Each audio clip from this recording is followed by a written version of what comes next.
దేవునికి స్తోత్రములు. మీ అందరికీ నా వందనములు. ఈరోజు దేవుని వాగ్దానము. శాశ్వతమైన ప్రేమతో నేను నిన్ను ప్రేమించుచున్నాను గనుక విడువక నీ ఎడల కృపచూపుచున్నాను. ఇర్మియా 31వ అధ్యాయము 3వ వచనం. మన ప్రభువును మన రక్షకుడైన మన యేసయ్య మనల్ని శాశ్వతమైన ప్రేమతో ప్రేమించుచున్నాడు గనుక ప్రభువు విడవక మన ఎడల కృపచూపుచున్నాడు. మన ప్రభువైన యేసయ్య కృపామయుడు, దయామయుడు.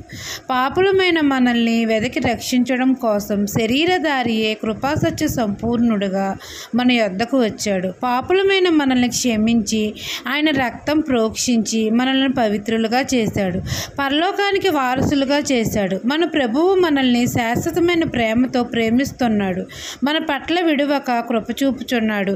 కుమారుని ప్రేమను మనము రుచి చూసి తెలుసుకుని ఆయన మార్గంలో మనం నడుచుకోవాలి.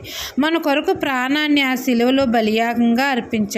ఆయన పవిత్రమైన రక్తాన్ని మన కొరకు వెలగా చెల్లించి నిత్యజీవానికి వారసులుగా చేశాడు. ఈ దిన వాగ్దానము నా జీవితంలో నెరవేరాలని కోరుకుంటూ దేవుని సువార్త పరిచర్యలో మీ సహోదరి. ఆమెన్.